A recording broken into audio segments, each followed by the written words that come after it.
You know what time it is. It is your favorite time of the week. Wrestling chat with friends. Meow, meow, meow, Meow, meow. meow, meow, meow.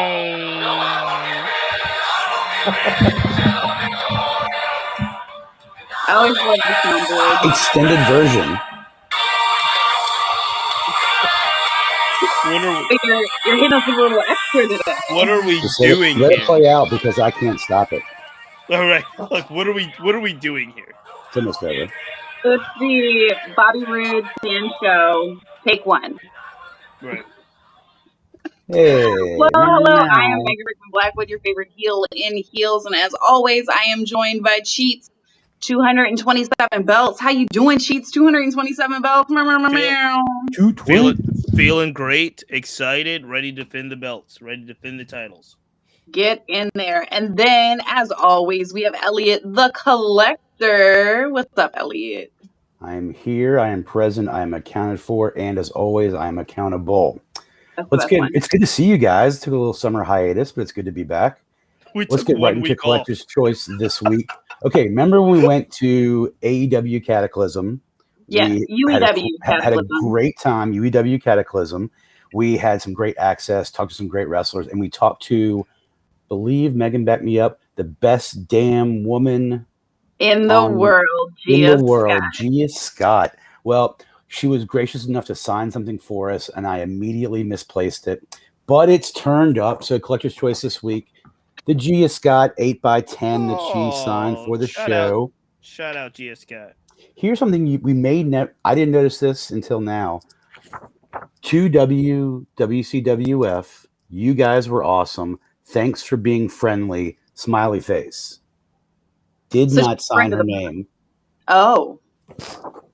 You know what? Anybody could have written that. You wrote that, didn't you? If that is her, I tell you, if that is her character that she doesn't sign her name, that she writes like hi or something like that, but doesn't ever write her name on something, I'm down with it. I dig it. Good to see you guys. Let's get it on. She did seem like a pretty good heel, so I'm here for it. Ali the Man is back with us this week. We are always longtime friend of the pod. We're always super happy when we have you with us. How you doing today? Meow, meow, meow, meow. I'm good. I'm ready to talk about something fun, some drama that isn't part of our dystopian reality. So happy to be here. I enjoy my weekly dose of carnival nonsense. So I'm glad that you guys are all here. I'm glad that everyone is joining us. So let's jump right in. You guys know how we start here. What are you popping for this week? And it can go 2 weeks back since we weren't here last week. So if there's something that maybe happened on a pay-per-view where a title changed hands and you're really excited about it, go ahead and throw that out there. I'm going to go ahead and start with my pop of the week because I don't want anybody else to steal it, even though I don't think they will. If you follow the show, you know I am a long time Starks mark. I have been on Ricky Starks since day one at AEW and telling everybody he was going to be a star. I'm right, obviously. But my pop of the week was him saying Danhausen last night. So in the thing where he announces his open challenge, and then he says Ricky Starks versus Danhausen, and said it just like that, and I died. I thought it was hilarious. It was great. I love him. He's phenomenal. That is definitely my pop of the week. Ali, what about you? You know, I'm also a big Starks fan, but I'll say for me, pop of the week was John Silver. Been a long-time John Silver fan. Just feel like he's a little misplaced in Dark Order, but he's so much fun all the time. And I think he's got that unique talent where he can be silly and funny without making the match seem silly and unserious. Yeah. I think something that's great about him too is even when he's like kind of being gimmicky and he's gimmickly the small guy in the ring, like he adjusts he keeps that as a part of his storytelling throughout the match. So it's not just like he's a short guy, but it's like I'm going to do a move that you couldn't do on me because I am smaller and I'm coming at you from a lower center of gravity. So yeah, big John Silver fans around here. Silver is gold. I will stand by that just as long as I stand by Ricky Starks' gold. Cheats, what about you? What are you popping for this week? So I had one earlier in the week, and I thought it was actually going to bear a successful story at the end, and it didn't. So I'm going to change it a bit. But my original pop of the week was Fuego El Sol's new persona, new personality, and new promo. Fuego's promo was really, really good. The black mask, the black background. He's a great talker. And he had this really, really amazing promo leading into a match on Dark with QT Marshall, which I swore he would win. Right. Then he loses the damn match. So it was like, why did you do this great promo? Maybe he was just doing it on his own, and no one at AEW still believes in him. So he loses to QT Marshall, which is ridiculous. And I don't know where Fuego goes. I was popping for the promo, the new change, the new gear, all of that. But that was going to be it till he lost. And so jumping in just to give a shout out to Alabama's greatest luchador, Fuego del Sol. It was great. It was so great. I actually I was sharing Fuego del Sol promos this week, which I never do, and I thought it was really, really the world's good. most interesting jobber. And he's so great. And so I'm just gonna go with a quick one. Brody King's destruction of Darby Allin. I enjoyed it thoroughly, and I thought it was the right thing to do, and give Brody King all the love in the world because he just thoroughly beat up Darby Allin, and they didn't do any stupid stuff at the end to let Darby win the match. So way to go, Brody King. I enjoyed that match. I will say, like I said it when he went up against Mox, I don't love Brody big man to big man, or at least not Mox to Brody. I didn't think that was the greatest matchup. Brody against the little dude, though, like in the same way that John Silver like plays really well from the underdog card, Brody King is killing it from the I'm a monster, I'm a monster heel, I'm gonna come crush you. He does that really well. So good pop of the week. Elliot, how about you? What got you going this week? Cheats. Let's look at that just glass half full for a second. The loss to QT Marshall was so ridiculous that I think it might be just some long-term booking. He'll have a different promo this week with a completely new set of gear. He's going to just restart every week. He'll go on a couple of losses. Who knows if it'll be good for him, but I'm going to cross my fingers. That's it.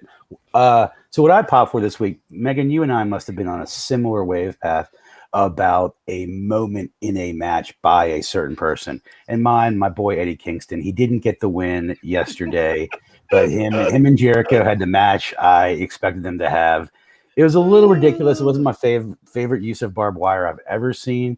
But when Eddie kind of came down and he had that maniacal look on his face and he crawled in the ring, and within 5 seconds he had the mic and he made some look that before asking if the mic was on. And that little moment kind of got me popped out of my seat for a second to the rest of the night, which was awesome. So that's what I popped for.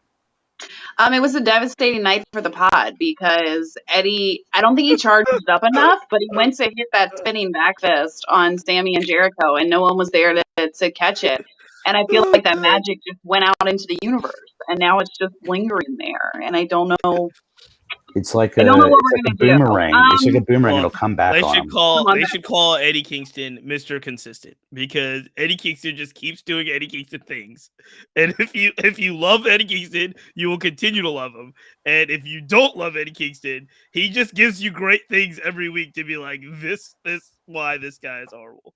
So to me, it seemed like he seemed a little frustrated at the end of the match with the run-in. I mean, I know the finish wasn't super clean, but I don't know if Eddie booked that way. It feels more like a Jericho thing. It felt like a sports entertainer match. So I'm not surprised with how things went. And God bless Jericho's heart for whatever it is he's trying to do. I mean, he really is a sports entertainer. Like, that was a classic, like, very much we do not speak their name here, I don't at least, match that you would see from the other promotion. I got to strongly push back on that. Really? Maybe that finish, but in this day and age, WWE is not going to do a barbed wire match. Not well. Oh, I know, because they're not bleeding. Although they are going back up to PG-14. But the barbed wire match in general is not something. It's something. Sans the finish, it's something GCW would do. Yeah.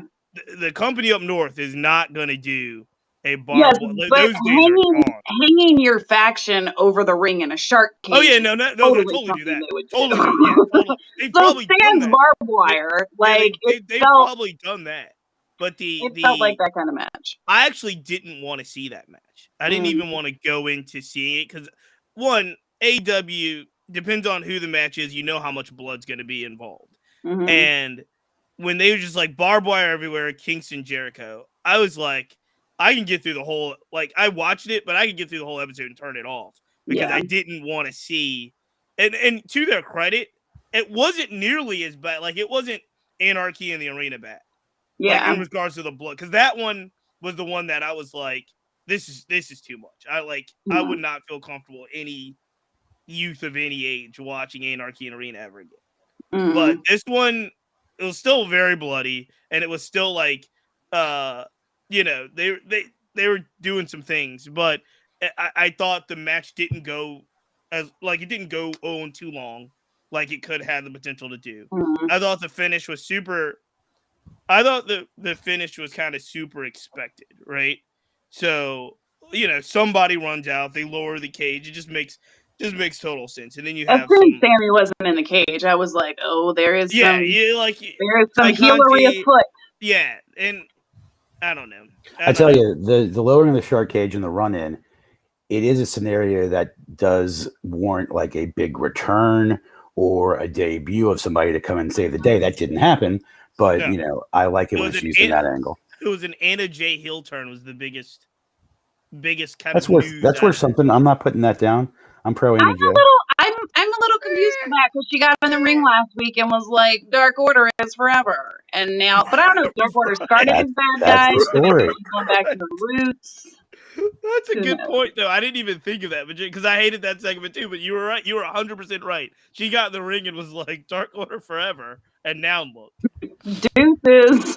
And okay, let's point this out because Ty Conti came up to her, I believe it was last week, and was like, you need to make better decisions, girl. Like, I made better choices, blah, blah, blah. Somebody did the math. So in 2021, Ty Conti wrestled in, I believe, 55 matches. Since she has been paired publicly with Sammy, she has wrestled in 2. One of them being outside of AEW and the other one being the mixed gender tag match against Paige Van Zandt. So I don't know if that's the smartest choice for Anna Jay. She's getting more. I mean, Ty Conti's getting more TV time, but she's not wrestling. So can we also comment the fact that they couldn't get the key to work, so they wound up having but the cage happened to be big enough for those huge ass wrestlers could just slide through and outside. Did we notice that? Did anybody notice that? Some of them, yes, and some of them were able to do it. Matt Menard looked at Jake Hager real hard and was like, "Oh, we're not in this finish. we're just not in this finish. Hilarious. Not happening." I really love. It's what I love about you guys. You're breaking down that match like it was a Zapruder film. Sometimes you just got to kind of ingest it and enjoy it. But yeah, it's great. Ali, what did you think of the barbed wire everywhere? I'm not the audience for this match because I don't like blood. I've never liked blood in wrestling matches. It's always felt a little hokey. So I was not looking forward to it, but I gritted my way through it. Loved Eddie Kingston's intensity. In retrospect, the ending made sense, but I fully thought Eddie Kingston was going to go over. I'm like, right? I'm like, Eddie's promos are so hot, or maybe I'm just an Eddie mark. And I was like, oh, he's going to finally get one over on Jericho. They're going to end this, and Eddie's going to move on to something else. And then this happened, and I'm like, honestly, I'm a little tired of it. I was already a little tired of Eddie Kingston Jericho. But didn't he already get one over on Jericho at the pay-per-view? He did. Except Cesaro, and it was the honor match, won the match. and he was supposed to shake his hand afterwards. Claudio. No, before that. No, it was before like that. A pay-per-view You're right, back. Megan. You're right, Megan. He was supposed to, Jericho, like, honor was on the line. Jericho said if he won, he would shake his hand. And then he didn't shake his hand. And so, like, this is where this whole feud has come from involving PNP and, Jericho Appreciation Society and even, like, Blackpool Combat Club getting involved. I, like you, Ali, I'm over it. But Jericho doesn't have a feud unless he's got 8 months planned out. So I think we have maybe one more pay-per-view. Pray to God that's it. And a final, like, blow-off match. And we can send that feud where it belongs. Deep, deep down in our memories. The real victim of this feud is Ruby Soho. Who, poor Ruby. Do you remember once upon a time? She can still punch with a broken hand. That's cool. Yeah, but it just seems silly that once upon a time Ruby Soho, we were all so excited that she was going to get her chance, and she was in the championship picture, and now she just kind of sits in the background and looks sad. Well, Yeah. All the time. big roster. This is obviously going to happen, and hopefully things come around. But yeah, this is another just AEW has quickly become another huge company that probably has that definitely has different values, and hopefully has a better creative direction that's going to entertain us all. But talent wise, it has all the same problems that the only other company that has that problems has now, because they've gotten so big, and good for them. But let's see how TK and whoever is helping him get through it. He's got to be hearing the criticism about how he's booking the women's division. So I am hopeful. I'm cautiously hopeful. When you have your future, or when you have your past women's champion making a joke out of sandbagging to your current champion, I think it sullies the women's division, but we'll see. We'll see what TK does. Okay, I was gonna jump onto something else, but since we're talking about the ladies, I'll let you know I love the ladies. Let's stay there for a minute. I think we've got now maybe 6 women's tag teams fully formed, up and running shows on Dark, popping in and out on Dynamite and Rampage. When do you guys think we're going to see the women's tag division kick off? Do you think we're going to see that soon? Is it something you're interested in seeing? Ali, go. I am interested in seeing it. I think I have the women's matches and the women's booking has been terrible at AEW for a long time. So I'm almost like cringing at the idea, because I'm sure Tony has like belts that he's already designed for it. I'm kind of cringing though, because I don't know, unless Tony knows how to let go, and I don't know how the booking works there, but like give someone else the space to book it, because he clearly doesn't have time to do it.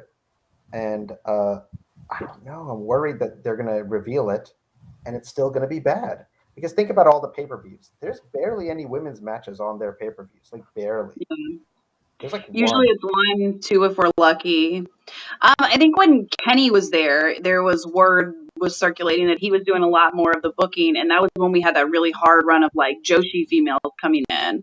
So I don't know, like maybe Kenny will come back, but then does that switch the style up of what we're looking for out of the women's division? The women's division definitely looks much different than it did when they started, and he had a lot more control over a lot of those booking decisions.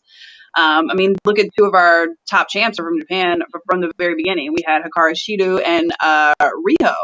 And I can't help but think that Kenny opened the door for them. So, I don't know. The cleaner's supposed to be back, but I think we should, much in the same way that we should deal with all issues that deal with women, we should put a woman in charge. I don't know if Serena Deeb wants to step up. My girl Thunder Rosa has been running her own promotion, so she has booking experience now. But definitely seeing a female in charge of that roster and catering to that roster and their needs a little bit more would make me happy. Chiefs, women's tag team, you in and out, in or out? How do you feel? I'm always in on women's wrestling, women's tag team. I'm always in on that. I think Ali brings up a good point. Is can at this current juncture of AEW, do they have enough to have a belt and have that belt be meaningful? I think what we're seeing already is that there's one meaningful women's belt in AEW. It's the TBS title because it's on Jade. The the AEW Women's Champion seems to be an afterthought. And it happened again last night. You had the Jade, Athena, situation, Kiera Hogan, Stokely, all those guys, and then you cut to Thunderstorm, and it's like nobody. It was almost like, So, and it wasn't even really a Thunderstorm promo. It was a Britt Baker coming out and saying, like, I know you missed me. I'm going to come and wrestle on next Wednesday. Or Friday. I don't know. To be the A belt, right? It's supposed to be, and it's just not. So I do agree. And I've drunk the Kool-Aid, joined the bandwagon. I started watching a lot of the dark matches and Elevation and all of that stuff, just to be able to see what they're developing, because I didn't know.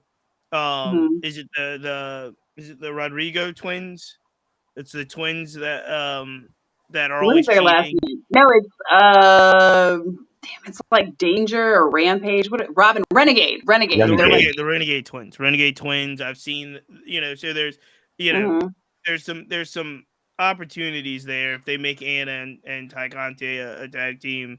And you've got the Baddies, you've got Thunderstorm. Right. So the Mercedes and idea, Serena were tagging. I think, yes, Mercedes and Serena are tagging, but I think Naya and Shavir is my favorite. Like They're they're actually them. really good. So I say all that to say, they're gonna do a tournament. The tournament will ultimately determine the champion, the tag team champions. It's July. It's going into August. I wouldn't mind seeing it early next year, just so they can get it in a place where we actually like these teams. Like I like Nyla and Maria, it is, I believe, and they wrestle a lot together. I actually like Serena and Mercedes, even though they hate each other. Aren't they wrestling for the Ring of Honor? Yeah, they're wrestling this Sunday for the belt. Their tag team that was part of their. So I think it's coming. I think it has potential, but they don't give them enough time. They don't give them enough TV time. They don't give those tag matches enough time to develop. And I don't know, like Elliot's point, I don't know when they're going to have TV time in their 3 hours to get that done. So yeah, I would next rather year see less tournament. Jericho promos. Like I don't need to hear Jericho go on for 10 minutes. You can easily squeeze in a women's match. The three of you all summed up. Each of you had a piece that summed up my opinion. Yes, I definitely want to see it. Yes, I want women running the women's division. I hope it's some combination of Serena, Mercedes, Thunder Rosa. Let them do it. They seem to be the three most experienced, unless I'm missing somebody. And to Cheats' point, I think TK has assumed the fall through Christmas is going to be Kenny coming back, Punk coming back, getting those being the major things. So to Cheats' point, I would rather see it maybe start during maybe some of the holiday shows, culminating with an early 2023 crowning. But yeah, it definitely needs to happen. Speaking of the cleaner coming back, I should have used this for my pop of the week. But did anybody see Osprey do the 1 Winged Angel? So and good. then his Kenny impression where he kicked the mat like a baby? That match is going to be chef's kiss. I can't wait for that to happen.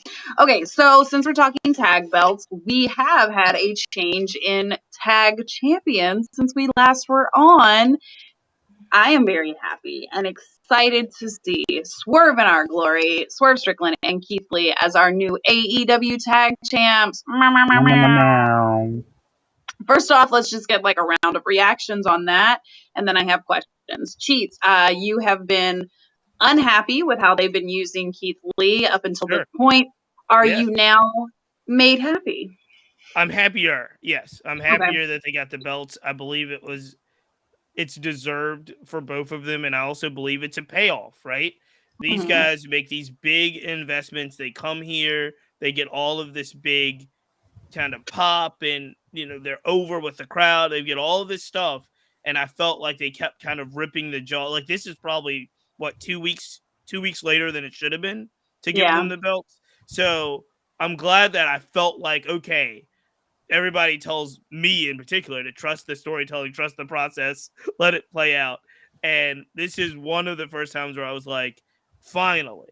Now, the interesting thing about that match is, one, I didn't like the match. We were here. I didn't like when they booked the triple match, like the triple tag, and the Bucks are coming and they've got the belts. I would have much rather, I think we'd said it on the last program, I'd have much rather been like the Bucks wrestle one and the Bucks wrestle the other, or maybe an eliminator and then they fight the Bucks. But the three, kind of the trios match, allows titles to change without champions getting pinned. It was kind of weird. I mean, it protects the Bucks, right? They don't have to eat the L. It does. But I will say this, and I said it at the time, and I stand by it. One, I'm very happy. I think it's deserved. Two, Hobbs was the man of that match. If you go back and really watch that match, so impressive. And it was really, really a coming out party in my mind for kind of the Hobbs and Starks team, mostly Hobbs, because we know what Ricky can do. But that was awesome to see him being able to do some of the most agile moves and then some of the most powerful moves. And I really thought at one point, I was like, they were going to kind of take a swerve and have them over and have them win it. Yeah. And I wouldn't have been mad about that either. But I do like the Lee Swerve payoff.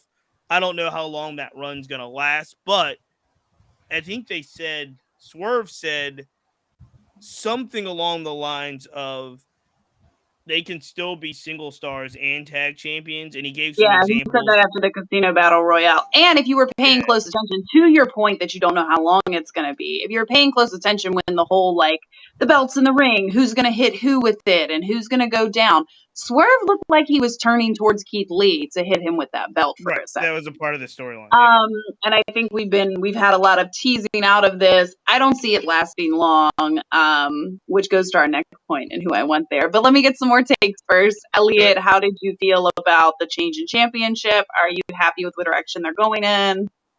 I am glad those two are holding those titles. I'm glad they won. I think all of us. What I'm not going to like is that AEW has kind of gone on to since claiming some dirt sheets that they basically worked everyone, and this whole tension was all intentional, and they were going to put the belts on this whole time. And with the comparison that was made is they're basically trying to create a Kobe Shaq situation where these two are reluctant teammates who are finding great success. That's why you give them the titles. It's going to lead to a breakup probably prematurely than a successful tag team would do. But that's the angle I believe they're going in, is this, and they've even said it as much, Shaq, Kobe. And I'm curious as to, that sits a little weird with me, but I'm not entirely sure why yet. So I kind of want to get some perspective about that. But yeah, of course I'm glad. Those two are great talents. I want them to be single stars, and I think they obviously will be at some point. But if AEW truly, like, basically, if TK is like, I had everyone thinking I was going to break them up, but really that's exactly what I was going to do, because that's what Shaq and Kobe were, and they were. So I don't know. Thoughts on that? I mean, I like the comparison. I get the comparison, but I think we'll have to wait and see, because Shaq and Kobe both went on from that relationship to do great things on their own. Right. So if it is, they are, because if we're just looking at like AEW kayfabe, like they've only just had this championship. They don't have any other championships. There's nothing else that there's nothing, it's built in that they came from somewhere else and they're good indie guys. I think they've played around with some of the Pacific Northwest stuff with Darby and Swerve, but clearly we're not like on TV being like, and former WWE champion. So I think that only works if they then go on to have, significant singles runs of their own, which I don't know if I see that for Swerve. I think Swerve probably is going to stay in like a mid-tier TNT championship, something of that nature. I do not see Swerve going for the AEW championship unless something major changes with his character. Just my personal opinion. Keith Lee could do it in a heartbeat. He could do it today. But I don't think Swerve has that same. He has more of a TNT champ vibe with the way he carries himself and how his character's been built up. Ali, what about you? Do you think Kobe Shaq? Are we thinking more like they're going to stay together for a long time and this is going to be a great run? What are your feels? So I was with Cheats. I was watching that match and I was like, oh my goodness, they're going to put the belts on Starks and Hobbs. And I've long complained that Hobbs is underused. It's amazing. And whenever he gets in the ring, he's so great. I was surprised and shocked when Swerve and Our Glory won, but really, really happy. Love both talents. Huge Keith Lee fan. I can't help but feel like on paper they should work, but I feel like they're like less than the sum of their parts somehow, especially Keith. I feel like Keith's promos have not been that great. He also doesn't get that much time. They also kind of riff off of Keith's promos, but he hasn't really established a brand. Aside from NXT, he didn't really get a chance to really establish his brand on the main roster when he was with the other company. And so I don't know that it's working. Like Kobe and Shaq worked because they had their own brands and we all know what they were about. I don't know that Keith had a chance to establish his brand. How long will it last? I have no idea. I thought the teasing of them breaking up was premature. And I also thought it was kind of silly in the match that he pretended like he was going to hit him in the middle of a tag match. Like, what? Who even does that? It doesn't make any sense. He wouldn't gain anything from it. Unless it's like, oh, I was working with the Bucks all along. Ha ha ha, I'm elite. Like, you know what I'm saying? Like, I don't see where that's going. But I mean, when it comes to the men's division, I trust TK. I think he knows where it's going, or Swerve and Keith Lee know where it's going. Everything we've heard out of that office has been a lot of talent-driven storylines. Can I As just long as say? they think it makes sense. Go ahead. No, can I just say, if this is a talent-driven storyline for Swerve, they should change it because it's stupid. The whole Hit Row was gold. Swerve without Hit Row right now, him trying to be this rapper mogul, and I understand that's a part of his actual real persona, but it's just dumb. The promos are dumb. The Kevin Gates and all of that stuff is very, Why were they very taking him during? Like, I don't even know who that rapper is. I was more excited when I saw Jermaine Dupri. So Death Baby. Well, the funny part is West Side Gun was literally sitting three people down, who's also probably a more relevant rapper right now than Kevin Gates. I would say one of the, and so they built this whole promo that's dumb around Kevin Gates. Anyway, my point is, I believe Swerve is driving this because this is a part of his aesthetic and what he relates to. It just doesn't work with Keith Lee, who is the antithesis to that, and it works with Hit Row. And so the only thing that works, and this is one thing that I did think about, but it was like it might have just been too over the top, is if he does pick up the belt, hits Keith Lee, and then have AJ and and Brandy run, Hit Row comes back together and he has his own faction. That I expect. But if you're not, AEW at this point hasn't shown any interest in signing Hit Row. The other members of Hit Row are, I think one of them's not even wrestling right. I don't think Brandy's wrestling right now. And then AJ Francis is top dollar, just did one indie show this year after his contract ran out. So it's I just think if Swerve is driving this ship, they need to figure out how to make it work or make it work better, because this doesn't, to Ali's point, it doesn't give you the best of what Swerve Strickland can do. He actually is an extreme talent, but I think he's really hurt. I think the gimmick is hurting him, and he's not wowing in the ring. He's good in the ring, but he's not. He's, I would say, at this point, a step below Starks in regards to what he's done in the ring so far. And he's, there's a lot of guys there, man, that can do the stuff that he does. And I don't know. I don't think it's working for Swerve. I think Keith Lee can figure it out. I don't think it's working for Swerve. Well, I'm glad that everyone hit on the thing I wanted to talk about next, which is what is next for Hobbs and Starks. On the, I think it was on Dark too, but on the Road to Atlanta little program they put together, where if you guys aren't watching that on YouTube, on the days of Dynamite, or on the days of a pay-per-view, they have their promo package that you would normally see in the other company. You see it before the match. Here, TK doesn't seem to have that style, but the pre-recorded promos, right? So in Starks' promo to Road to Atlanta, he was talking about how it's not our time yet and things have to change and I'm very interested to see where this is going. With the Danhausen Open Challenge, we know who Danhausen has been hanging with. And I think everybody can see the writing on the wall of where that FTW championship is going to go. I think we may have Hook sent. We may see them send Hook.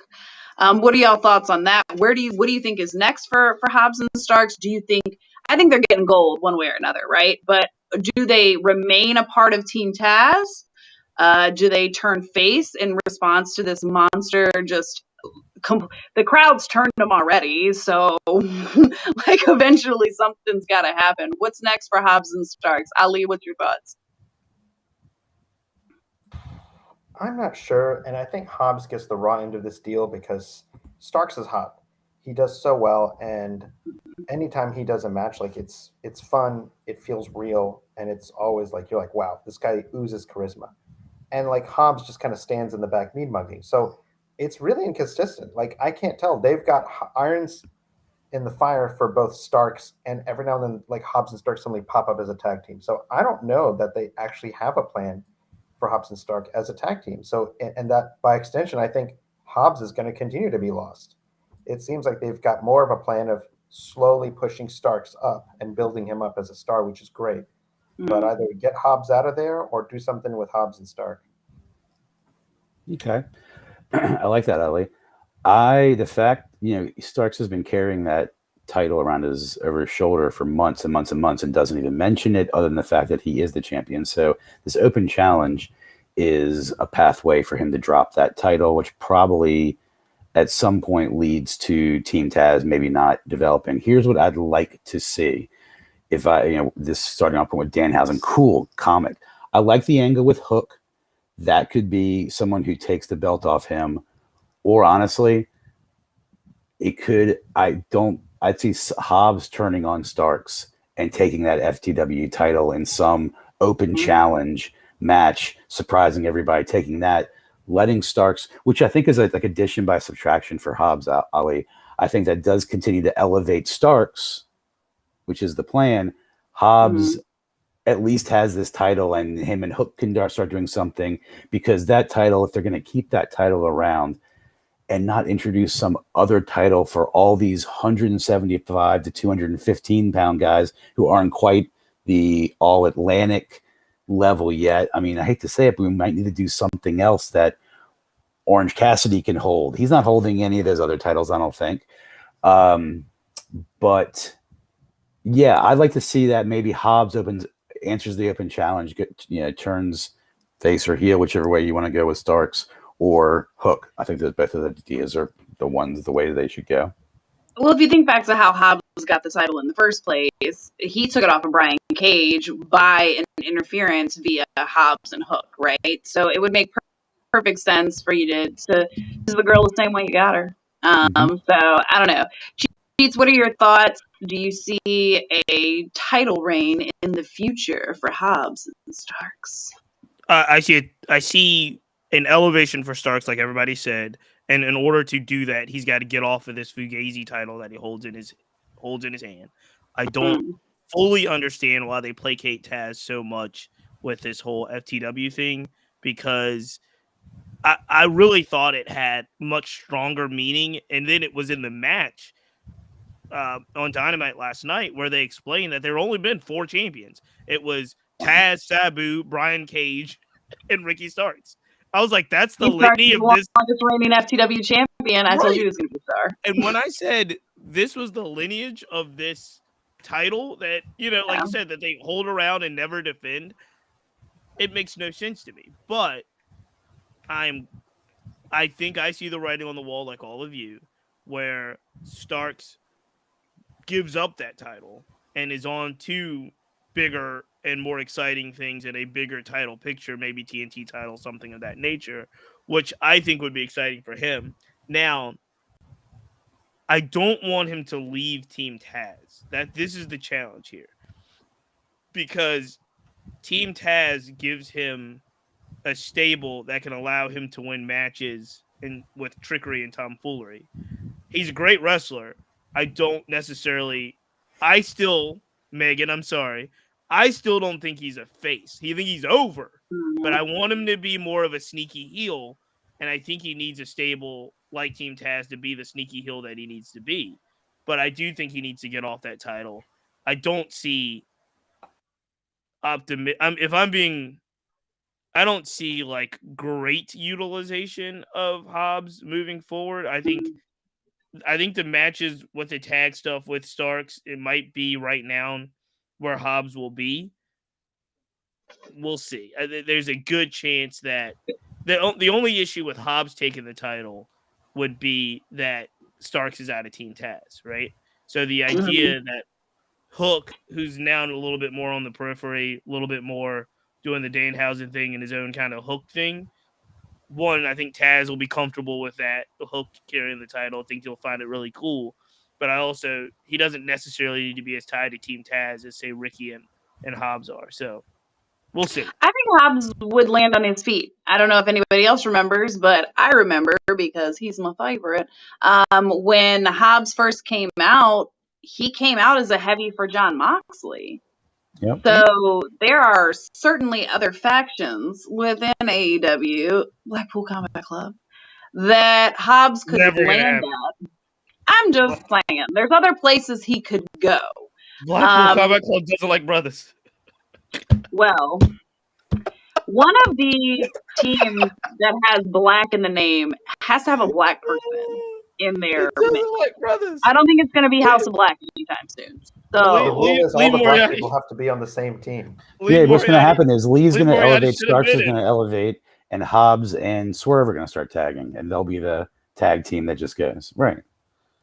Oh man. ain't no telling. It's always in the mix. Well, let's talk about it since we are talking about where Hobbs might land, talking about potential people that we would want to see him with, or potential people that we would like to see him against. Let's go ahead and open this up. We're going to do a little segment. You know, I don't like to talk about the other company, but we're going to talk about wrestlers that we love over there that we would love to see in a healthier work environment over at AEW. I will start. Bring me Xavier Woods immediately. Immediately. I just need him. I need him in my life. I want the whole New Day. Can I have the whole New Day? Can I have the whole New Day in AEW? I don't care if Big E never wrestles another day in his life. Just come talk to us once a week. Jump on commentary. Talk about big meaty men smacking me. I need the New Day. I'm intrigued by that. I like that New Day are some lifers who will go into the Hall of Fame. It'll never work. Yeah. But it's great. I love where your I love where your head's at. It's well intentioned, but your plan will never work. They will never leave in their wrestling. I don't think their wrestling style would translate to the other company as well. Like, are we looking at what fits, what works? Like, I mean, it's for what works or like Pipe Dream. So for me, Pipe Dream is them coming over and like much in the same way that, like, I know there'd been other black champions, there'd been other like black factions and stuff, but I think the New Day came in and did things in such a new and invigorated way that they were almost undeniable.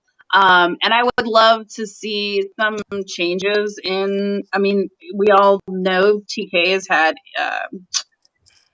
had criticism about his diversity issues in the past. And I believe that bringing in a team like New Day, in the same way that I think bringing in somebody like Sasha Banks would like invigorate and amplify the women's roster, I think having like a solid voice of like New Day is just amazing. I would love to have them over. I would love to see Sasha come over too. Okay. I have two. One, just for the pure history of so many wrestlers currently in AEW, I'd like to see Finn go over there and have some fantastic matches before those guys get a little too older to be able to do it. That'd be great, simply just for the matches he's had with Kenny, he's had with Cody, and I like the idea of Sasha. I think she's not. I don't know what she's going to do. I would honestly love, just from a health standpoint, to see Bayley go just wreck shop through the women's division and start to, especially, knock all of Britt's teeth out of her mouth. I'd love to see Bayley and Jade, who I think both would get. I mean, that's Bayley, who is probably, it could be another lifer, but I think it's more likely Charlotte is than Bayley. But I think that'd be a great career move at this stage for Bayley, who will always be in Becky's shadow, it seems, from here on out. And without Sasha there to have, that's what I'd like to see happen with Bayley. In that same vein, Elliot, of good stories, when we started talking about this earlier, like when you put it in the chat, one of the ones that I definitely thought of immediately was Kevin Owens. Like, he has so much history from the indies, him and Sammy both.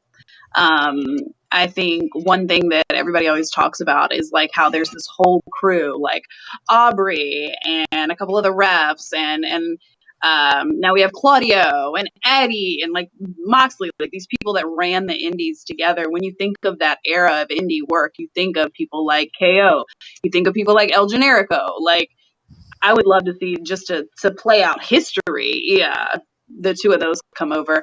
Ali, what about you? Who would you like to see go rogue and cross over to the light side? Oh, Ricochet. I think he's been. I remember him from before he came to the company that shall not be mentioned, and I remember being super impressed. I remember thinking, man, I haven't been really excited about people's matches like this except for like Jeff Hardy, right? And what a waste! Like, how is it? There's so many people that company's wasted, but like Ricochet, how do you mess that up? Like, he's amazing, and so I think, especially at AEW with the kind of style they use, he would have so many fun matches and hopefully get at least a little more attention than being a glorified jobber. I would love to see that. Ricochet's I've said it, I think, since we started this podcast. Ricochet would be my top choice of what I would see come over and actually have a real run in AEW. I think Ricochet, but so it would be my first choice, bar none, like 1A. When I think about folks, because I do think there's a difference in wrestling style between the two companies. I really do. And I think there are people that wrestling style works in WWE that will not work in AEW and vice versa. One of the characteristics I think of AEW, and it does remind me of WCW in the territory days, is in order for you to be, I think, in order for it to work, you can have sort of the kind of peacock characteristics of WWE, but you actually still have to really be able to get in the ring and really go and really put good matches on. Where I think if we're just comparing the two, whether it's just the way it breaks down or some of the others, their skill sets become second to some of the characters, as opposed to, I like to think in AEW, it's still kind of a wrestling first company, right? The whole sports entertainment versus wrestling thing.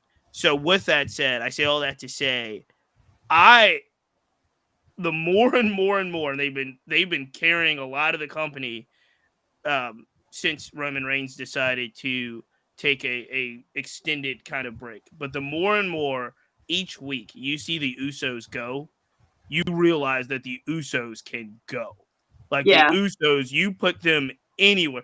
Way more to me than the New Day in the sense of what could translate. You gotta put some respect on Kofi's name. No. I don't think they're amazing talents, but the New Day in itself, I think, is a narrative and a character that just fits in WWE. Where I think if you strip Jimmy and Jay, call them the Samoans or whatever, put them in AEW, and they're just another tag team that can go with the Bucks and the Lucha Bros, and like they can go. And I think that their gimmick, even though the bloodline is very strong, I think they could find an identity that is more of their own outside of WWE than I think the New Day would ever be able to do. And that's not a knock on the New Day's talent. Like, the New Day can go. We know that they're one of the best tag teams that's ever happened. But I think that the pancakes and the outfits and all is just such a WWE thing that it doesn't. They would have to take on new personas to come into AEW and show their talent. Where I think now that I'm seeing it, Ricochet just comes over. He's, whatever new name he gets on, and everybody's going to be like, oh, this is what this guy brings. I think the Usos, in that same vein, put him in, like I said, that Fatu Samoa family line. You know what I mean? And I think now, especially what they've done over the last 2 years, especially what they've done this last year, 2022, they could go New Japan. They could go Indie Impact. They could go anywhere. And if they're putting the matches on that they've been putting on the last 7 months, bruh, the Usos, I've put a lot more respect on their name for the last. I will give you the Usos just because it means I might get Trinity, aka FKA, formerly known as Naomi, tag along to come over. Funny thing you thought about that. As much as I think Sasha would be fine in AEW, I think talent-wise Trinity would be fine. I also think it would be a big challenge. I think she would run into exactly or even a bigger challenge that Athena's running into right now. Which, in order to get over, she's getting time though. Like she's getting time off the bat. They're booking the story for. It'll probably be her and Stat against each other to figure out who's going against Jade. But I mean, Athena It's going to be Stat. Clearly. I mean, Athena's next in line though, and they also now are tagging her with Willow. Sign Willow, TK, for the love of everything sacred and holy. Sign Willow. She's amazing. She's so much fun. She's great. Yep. But if you saw that little, our third baddie is hurt, we can't have the third. Crit, you have to go sit down. Willow was inching her way in, so I think we're definitely going to see some Athena versus Stat. Where is Red Velvet? Does anybody know where Red Velvet is? Hurt, but then they picked up. Forever. She's hurt, so she's on the injured list. Okay. But they picked up a third, fourth, and I can't. Yeah, I can't. Leela Gray. Yeah. That's funny. She's hilarious. Remember her. Really quick good news. Hey, really quick good news. Red Velvet story at San Diego Comic-Con. They released the images for AEW Unrivaled Volume 5, and Red Velvet has a figure. So good for her. Good for her. Stir it up, baby. Stir it up. And I'm ready to have Red Velvet. Again, like I think something like Starks captured in what he was saying last night, or what he was saying in that promo for last night.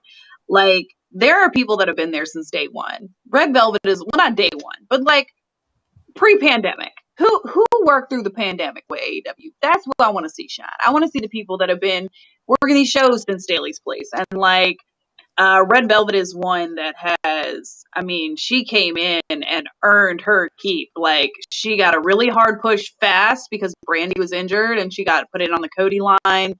But Velvet's just a great worker. And I think Stark said it in his promo, like, people that have been here doing the work, it's time to shine. I think we need some belts on some pure AEW people.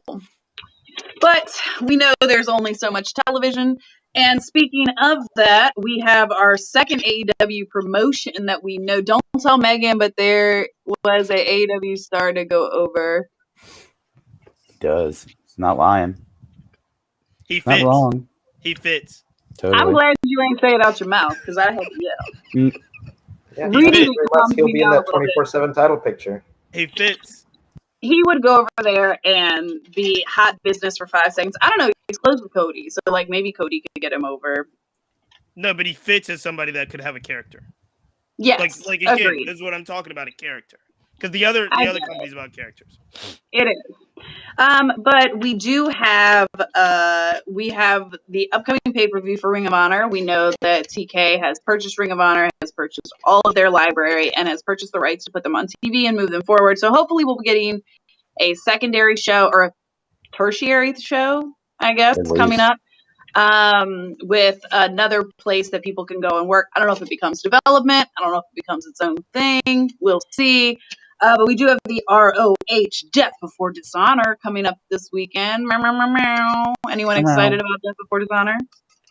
I think the matches are good. Yeah, match is good. It's one of these things now where I'm going to be following it on Twitter. I'm not purchasing these yet, but I am definitely interested in keeping up and finding out in real time as best I can who wins these. I'm invested. I have bought every AEW pay-per-view that's been put out. God bless you. After my last experience with Bleacher Report, your girl is bootlegging. Mm-hmm. I'm just going to admit it on TV. TK, come for me if you want to give me a $10,000 fine. Holler. We can talk about it. I'm not going to give Bleacher Report any more money. After at Forbidden Door, we missed like probably I think we only saw 2 endings of the matches while they actually happened because we were freezing so much. It was lagging. It was just, Bleacher Report's terrible, but find a way to watch. Wink. And this Sunday we have in the World Championship match, Jonathan Gresham versus Claudio. Who do you think's going over there? Does Gresham hold on to the title a little longer? Do we put it on Claudio because he's new and hot? What's the thoughts? I can't believe they beat Claudio. He's way too hot right now. It's hard to tell. I don't think they'd not let him go over, right? Yeah. No, I think Gresham wins. I don't think he wins clean, but I think he wins. I think Oh, I- Gresham Yeah, wins there's also. this whole little like faction of terrible people. The Tully Blanchard Enterprise. I mean, here's the thing. Claudio's an AEW star now. He's going to be an AEW top guy. Ring of Honor is not AEW in that sense. I mean, it is, but they're trying to make it its own thing. Grisham is going to be the face of Ring of Honor, along with Jay Lethal, along with Samoa Joe, along with the Briscoes, and all of that Boo, stuff. the Briscoes, boo. TK just said I this know, week I hate that it. the I threw up in Briscoes my are the mouth face still. of Ring of Honor, and they're the longest signed tag team to Ring of Honor. My It's point a shame is that face has no teeth. my point of this is I think the little stuff that they did recently to put Grisham on TV and to give him kind of a persona is all for Ring of Honor. So I think that they do some shenanigans with Tony Blanchard Enterprises. Grisham keeps it. He's the heel. He can do some heely things and keep the belt. Claudio goes back to the top, the top picture of AEW. And I don't think Claudio signed with AEW to be Ring of Honor champion. I don't know about that. Claudio Castagnoli had a rich history in Ring of Honor back in the day. He was one of those names that if they're going to make Ring of Honor an attempt to be another brand, it'll eventually be a half step to a step below AEW, most likely. Absolutely. But if that's going to get TV time and that's going to get talked about, if there's not, I can totally see Claudio winning. If they're going to boot something in the fall for a show, he's a lot more recognizable by your general wrestling crowd than Jonathan Gresham is. While Jonathan Gresham, though, is hopefully going to be if not the face of ROH. It might start with Claudio. I can see Blackpool Combat Club. I almost said Blackpool Comedy Club. Blackpool Combat Club being like one of the few like dual representation on both those brands because they're so over and so badass. So who do you think wins? I think Claudio wins. I don't want the, and let me just say, I don't want the Briscoes. Keep it, mark the score. I don't want the Briscoes anywhere near my AEW programming.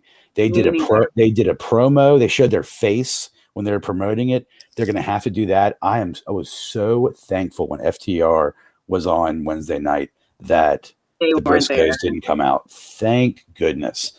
I hope there's going to be a lot of cross promotional. My wish is that they eventually TK comes to his senses and eventually just backs out of that. Well, let's go ahead and move on to that since it's clearly we're going to have to talk about it. Ring of Honor World Tag Team Championship match, FTR versus the Briscoes, 2 out of 3 falls. Here's my Briscoe hot take. They are appropriating the worst parts of Southern culture. How you from Connecticut and roll around Delaware with Delaware, a Yankee state, and roll around with a Confederate flag, like have 20 kids in a trailer park. Like, I just feel like they're cosplaying like Southern whiteness, and they picked all the bad parts. Like they didn't even find one good part. Just like an offensive they're Kid Rock, and I don't like Kid Rock. So they got the nerve to come out to hip hop. Gross. I'm a black guy. I don't hate the Briscoes. I don't know enough about them.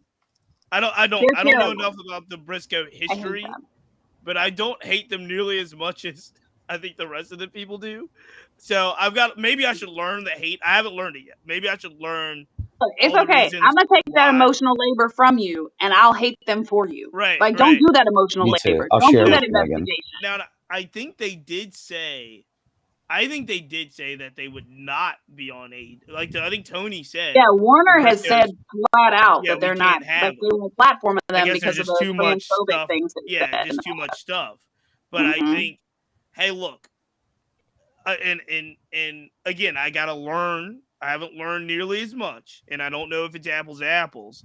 But we come on this show every week and praise Will Ospreay, and we come on every week and talk about other folks that we know have had checkered, say the least, checkered allegations here and there. And so, I mean, I'm not saying that I'm not one of those people that are like, oh, it's hypocritical. I'll be a hypocrite. That's fine. I just gotta I gotta understand why I hate certain individuals, certain acts, certain talents. At this point, I will say the only time I've seen the Briscoes really go is I think that they did the last Ring of Honor match against FTR, and they've done some GCW stuff. Mhm. And I've watched some of their YouTube indie stuff. I think it's going to be an exciting match. I think the Briscoes go over. I think that they take those Ring of Honor belts away from top guys simply because of what they're trying to build with Ring of Honor, and if they say if what TK said is accurate, whereas there's only one tag team that's long term signed from for Ring of Honor, it's the Briscoes. They are the face of Ring of Honor. If that's the case, you got to put the belts on them. Again, you could have picked a face with more teeth. That's all I'm going to do. Hate them. I'm going FTR. Top guys out. Top See, guys. the thing is, here's the thing. FTR is who the Briscoes are pretending they are.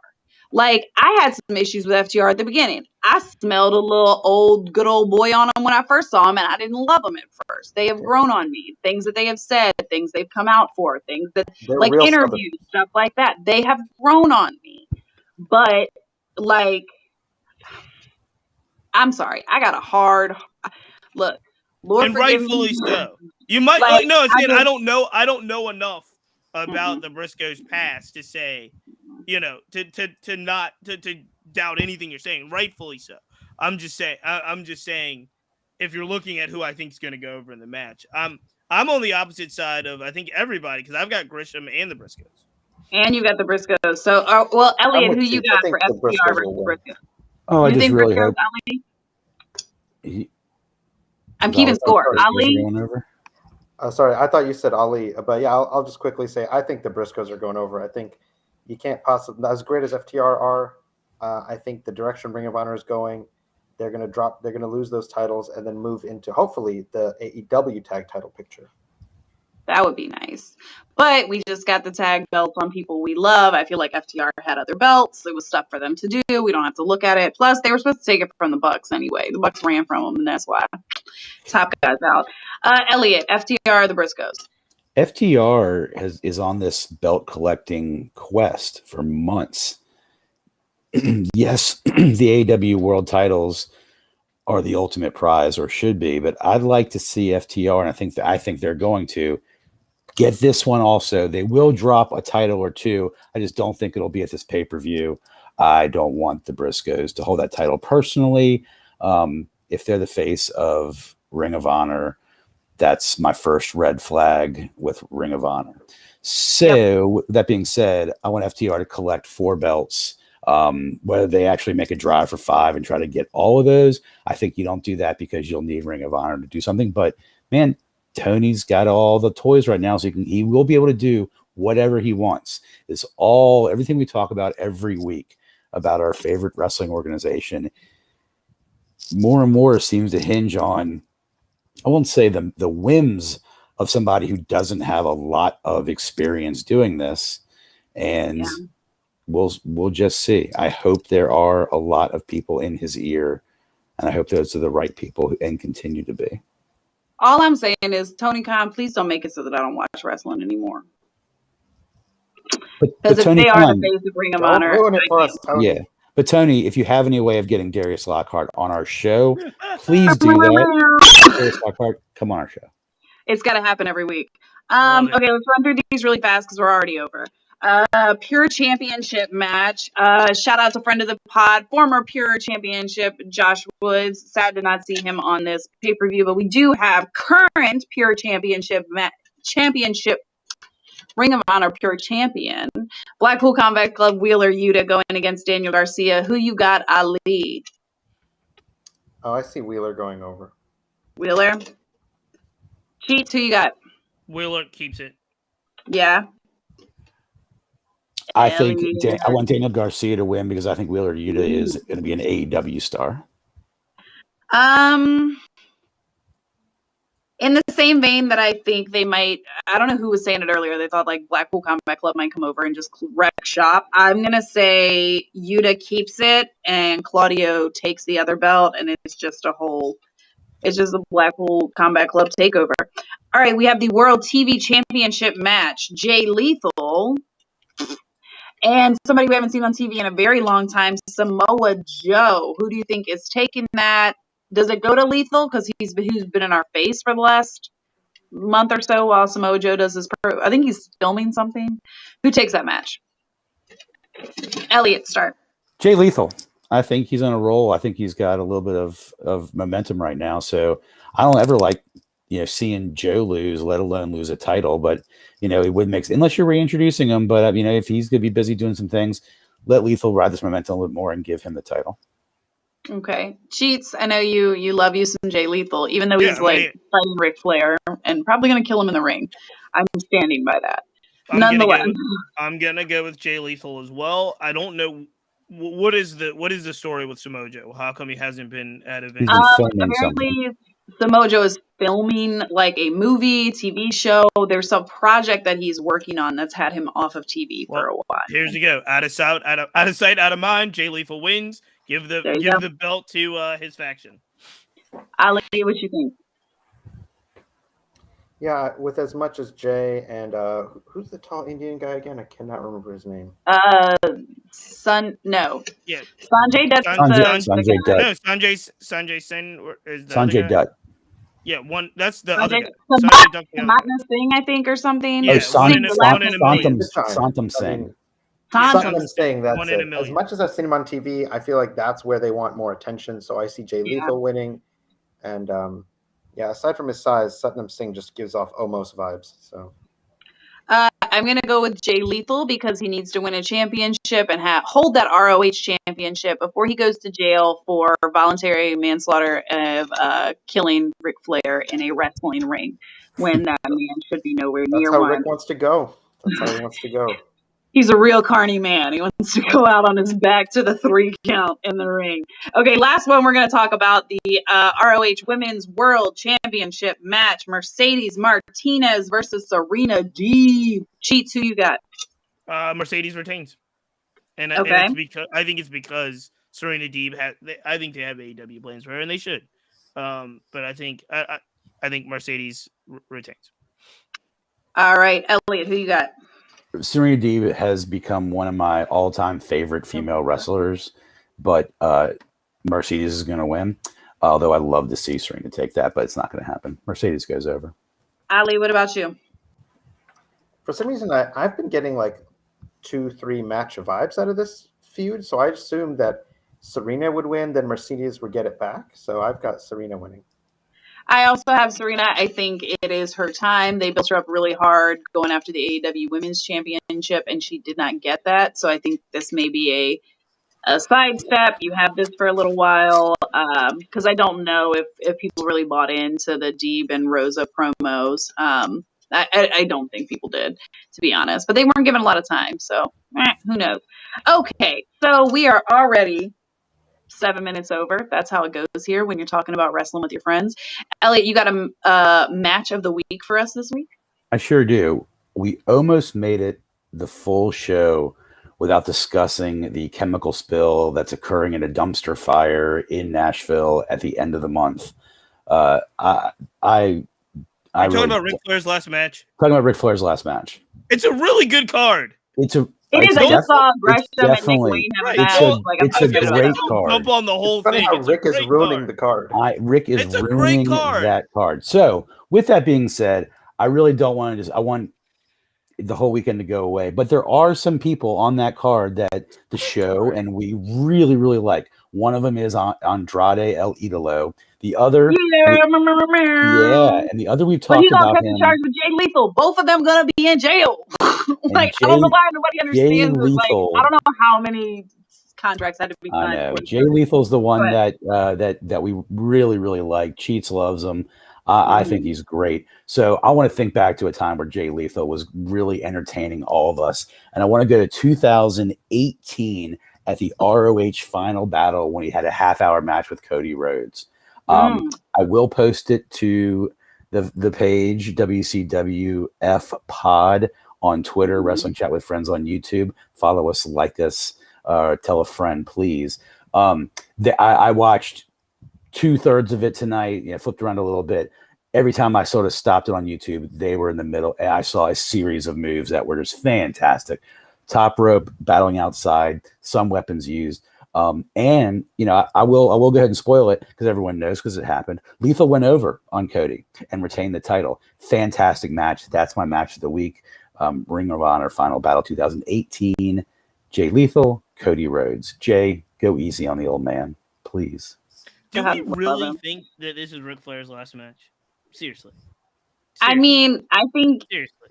the man was Seriously. on knocking on death's door Several times over. pre-COVID, Several right? times Like, over. don't you remember the whole thing where it was like he's on life support, Charlotte's Sure. being flown down there to like say her goodbyes. It's Everybody his last prays match for because Ric no one Flair. else will book him, no matter what. No, Yeah. this is the ESPN Ric Flair, the ESPN 30 for 30 came out, and they thought they had to pause production because they thought he died. Like they thought Yeah. he was going to die, and then they had to come back. However, I will say, my bold prediction will be that if he doesn't die and this goes over, this is the start of more Ric Flair stuff. Just watch. Before we get out of here, I will say, believe it or not, as we speak, another iteration of Jonathan Grisham's promotion is taking place tonight. Terminus. We talked, Terminus. I think, originally about Terminus when it debuted in Atlanta. The main event tonight is Jonathan Grisham versus Takeshita. He's in AEW. He's Takeshita. Takeshita. That's the main event, and Cool. I don't know if it's like pure rules. Jay Lethal's on the card. He wrestled Baron Black. The Factory's on the card. Aaron Solo, QT Marshall. So that's it. It's from what I'm seeing online as we speak. Crowd is really, it looks really sparse. So they had a lot of, when they debuted this promotion, it was also before Grisham signed with AEW, by the way, and Ring of Honor and all that. They had a lot of momentum and a lot of folks, like a lot of kind of signed folks coming in to do some things. Like the card was pretty stacked. We'll see what happens. Let's just keep our eye on what happens to Terminus now that Ring of Honor is going to have a place. Looks like Jonathan Grisham is going to have a place in either ROH or AEW. Let's see. Well, let's just keep our eye on what happens to Terminus. But interesting card going on tonight. More wrestling for everyone. The more choices we have, the more opportunities we have, the more places people can see their favorites. I think the AEW we talked about this. I think the AEW contracts are going to change though. So yes. I think 2023. Heel or face of the week. Oh yeah. Ooh. Wrestling or non-wrestling? Okay, so heel of the week, I'll say heel of the century is Vince McMahon. I mean, there's just no depth to it. And I said this in our chat too. I don't feel like I have to give him props for being a smart businessman because it doesn't take any talent to, treat people like disposable assets. That's the oldest way that people throughout history have gained money or power, is just treating people like crap. And I'm not cool with it. I think he's a terrible person and has proven he's a terrible person. His excuse is always like, oh, all right, what's good for business? It's like, so you only care about money. Like, that doesn't make you special or amazing. Side note, Wall Street Journal has been circulating rumors that there is a lot more of the story to come out, potentially more allegations coming out. So keep your eyes tuned on that. And Ali, you're welcome back anytime. Love it. Keith, heel or face of the week? Who you got? I had one and it keeps coming and going, and it was a wrestling face. Think about it for a minute. Really Elliot, who you got? Go ahead, Elliot. Face of the week. It just jumped out of my head, but I want to first give it to my nephew who won his baseball tournament, of course. Hey, yep. Nephew. Real quick, another group of faces are our counter programming that was tonight. That was occurring alongside us on other larger media channels happening 2 hours north of us. Those are the true faces. Keep doing what you're doing. What? I don't know what you're talking about. The January 6th committee is happening as we speak. Oh yeah. That's our counter programming. You know what? I'm not going to be mad if you skipped us for that. Yeah. Factual. I'll say one outside of wrestling because last night was the ESPYs. I think we talked on the show about how much I have an affinity and love for Dick Vitale. He won the, he did the Jimmy V. He got the Jimmy V award, obviously, with his battle with cancer. So I will give a big shout out to DQV. Get well. Glad you're better, and look forward to seeing him on the sidelines in the future. My heel of the week is the less than reputable person that I bought this Jon Moxley shirt from. I ordered it online from a shop that wasn't shopaew.com. And the part that has the writing on it is just like one of those things that you like heat melt onto a shirt.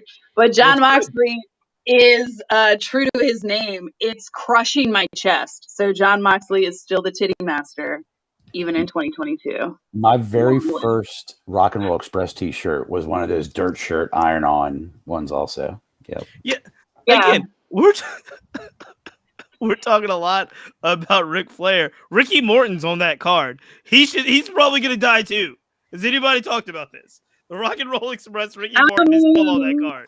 He's wrestling with his son. Ricky Morton and I have a deep history with each other. He gave me a cameo for Father's Day 2 years ago, and basically said that my brother and I could challenge him and Robert to a match in any high school gym anytime. Make it happen. Just don't murder him while you're doing it. Godspeed. All right, ladies and gentlemen, that's it for us this week. Tune in again next week. Watch some great wrestling this weekend. Check out the match of the week from Elliot.